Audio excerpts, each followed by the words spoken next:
We live in a time where intelligent people are being silenced so that stupid people won't be offended. And if you speak with stupid people, they will probably do exactly what Mark Twain warned us about. Never argue with a fool. They will drag you down to their level and beat you with experience. We are already seeing this more than ever now, especially in America. But the question remains, how should intelligent people deal with stupid ones? First, take a look at yourself and ask whether you are stupid or not. And if not, continue watching this video, and let's learn all about this through the pessimist philosopher Arthur Schopenhauer's eyes. Arthur Schopenhauer is known for his deep pessimism about human nature and society. Schopenhauer believed the world was driven by a blind will, an irrational force underlying all existence. Human reason, in his view, was not a stable guide, but a fragile illusion layered on top of this will. Because of this, he considered stupidity to be the natural condition of most people, while intelligence was a rare and often painful exception.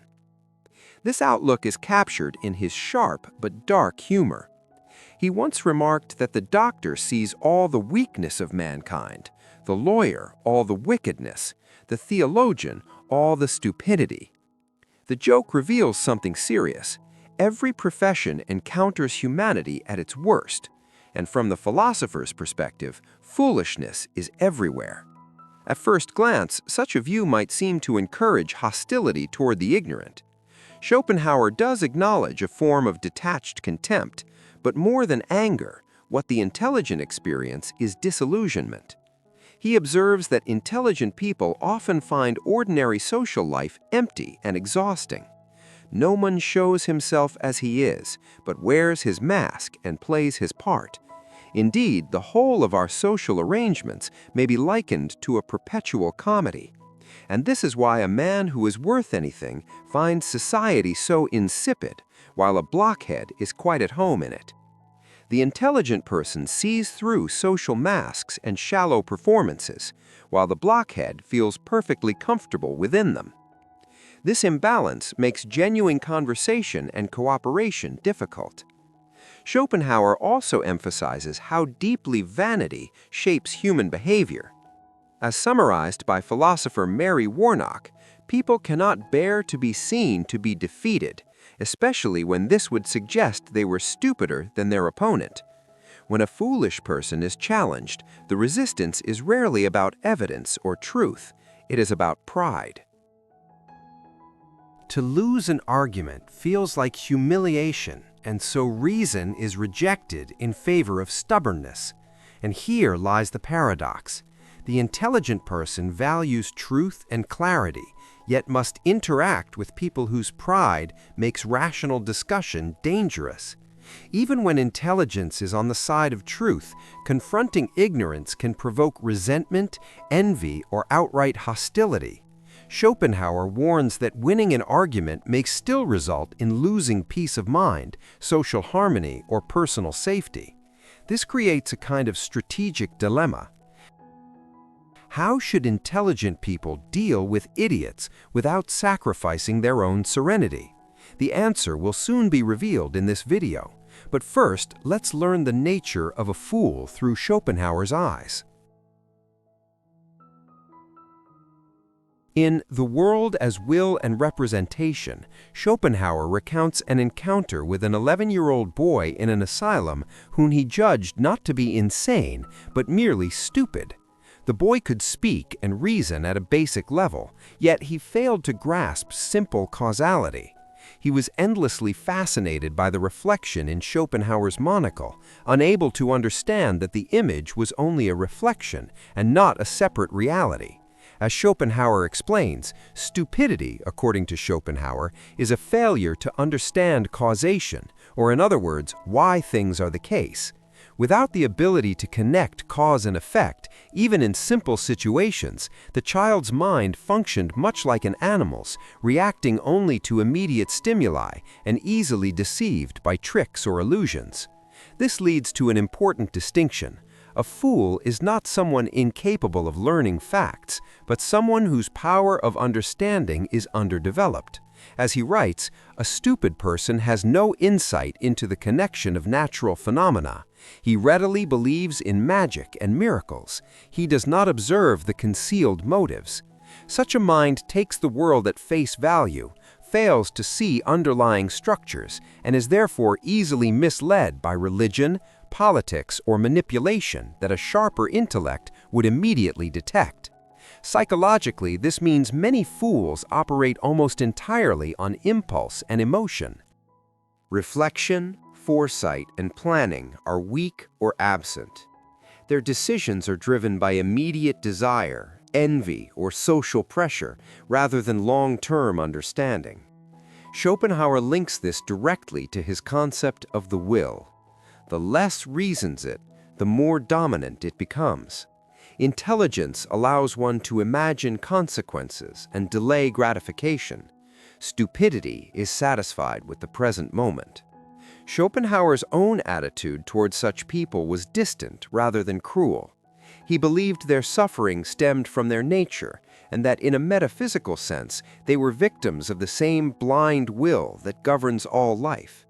He did not recommend openly mocking or crushing them. Instead, he viewed ignorance as one of many forms of human suffering, suggesting that we might pity the oddity of the stupid creatures named humans. At the same time, he warned that stupidity can become dangerous when provoked. A lack of insight often makes people unpredictable and aggressive when their pride is challenged. Another crucial point is that stupidity is not confined to a fixed group of people. Even the intelligent can become irrational when driven by emotion, fear, or wounded pride. Schopenhauer emphasizes that everyone is to some degree subject to the will. Attachment, envy, hatred, and vanity distort reason in all of us. The difference is that the fool is ruled by these forces most of the time, with little corrective reasoning. The intelligent person, aware of this, understands that almost anyone can become unreasonable when threatened. Schopenhauer observed that humans are acutely sensitive to status and humiliation. The foolish, often insecure about their standing, guard their ego fiercely. He notes that no one tolerates being outwitted by an inferior. It punctures the pride of the smarter opponent if he must beat a creature he regards as less than himself. Even when logic fails them, people will cling to a bad argument simply to avoid appearing stupid. In this environment, the intelligent individual faces a dilemma. What appears obvious and rational to one mind may be incomprehensible or threatening to another. A well-intentioned correction can quickly turn into resentment. One may win intellectually, yet lose socially, creating hostility and tension that outweigh any victory of reason. Before turning to practical strategies, it is worth noting that this problem has long been recognized. Plato's Socrates often pretends ignorance, Socratic irony, to guide discussions without provoking resistance. King Solomon uses riddles and indirect wisdom when confronting folly. Shakespeare's King Lear gives us a fool who, beneath the mask of comedy, speaks truths wiser than those of the nobles. These figures reflect the same insight Schopenhauer offers. When dealing with stupidity, wisdom often disguises itself. Sometimes the intelligent must appear foolish in order to navigate a foolish world, a theme we will return to later. Intelligent people often clash with fools because human nature itself creates conflict. When these two approaches collide, misunderstandings and tension are inevitable. Psychologically, this explains why reasoning with a fool is often fruitless. Beliefs tied to ego, identity, or social standing feel like personal stakes. Schopenhauer recognized this instinctive defense predating modern ideas of cognitive dissonance. Humans generally cling to beliefs that protect self-image, not truth. Social dynamics intensify this effect. Most people crave approval and fear appearing inferior. Fools often echo popular opinion, however absurd, to maintain social safety. When an intelligent person introduces a disruptive truth, it threatens the social comfort of the group. The fool reacts emotionally, defending consensus rather than engaging with reason. History offers examples of this recurring pattern. Visionaries like Copernicus or Darwin faced fierce opposition because their discoveries challenged familiar, comforting beliefs. Schopenhauer saw this as inevitable. The emotions of the masses and the intellectual convictions of the few are almost always opposed. Complexity intimidates, simplicity reassures, and the intelligent often appear alien or threatening simply for seeing deeper truths. On a moral level, stupidity brings suffering. Those who fail to understand the world often face the consequences of their mistakes. Wisdom, by contrast, offers serenity, not through fulfilling desires, but by perceiving them clearly. This perspective allows the intelligent to cultivate compassion for fools. Their ignorance produces their own difficulties. Yet Schopenhauer cautions that some minds cannot receive argument. Energy must be conserved for those who can. His advice, do not cast pearls before swine. There were also other essential pieces of advice that everyone should take note of, which I will be discussing now.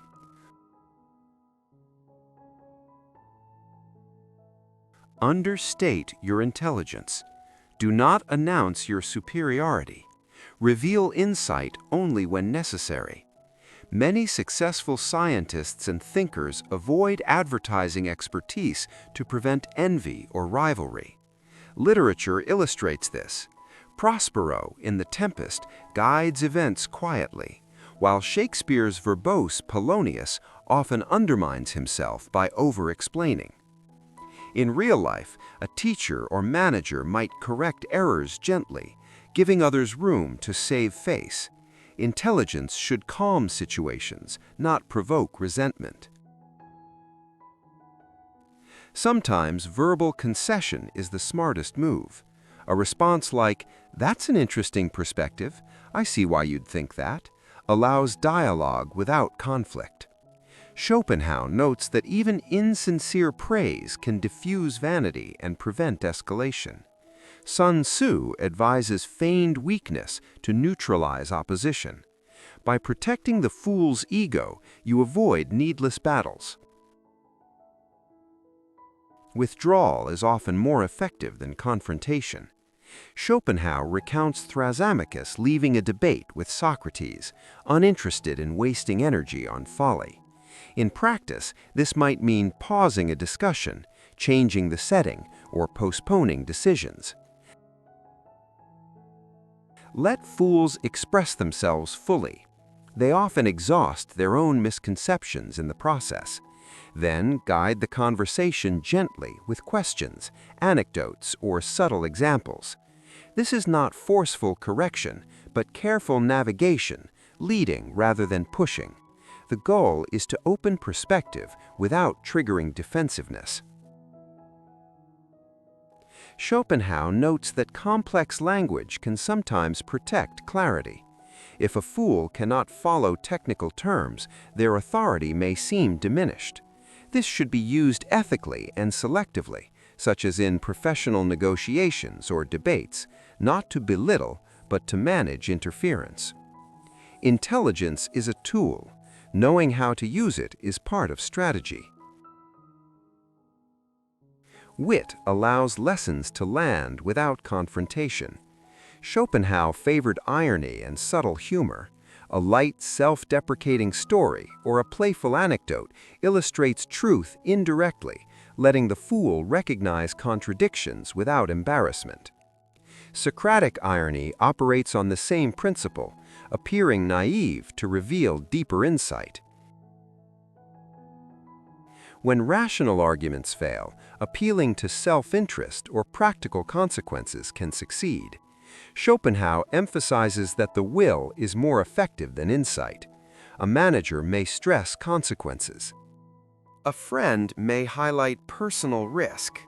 Both engage instinctive motivation rather than pride. This is pragmatic, not manipulative. Encounters with foolishness refine intelligence itself. Patience, observation, and restraint strengthen understanding of human nature. Schopenhauer would see each interaction as practice in self-mastery, turning irritation into wisdom. Across all tactics runs a single principle: do not mirror the fool's frenzy. Stay detached, calm, and deliberate. Reputation is external, character is internal. By maintaining inner clarity, foolishness loses power. Intelligence is used not to dominate, but to stabilize.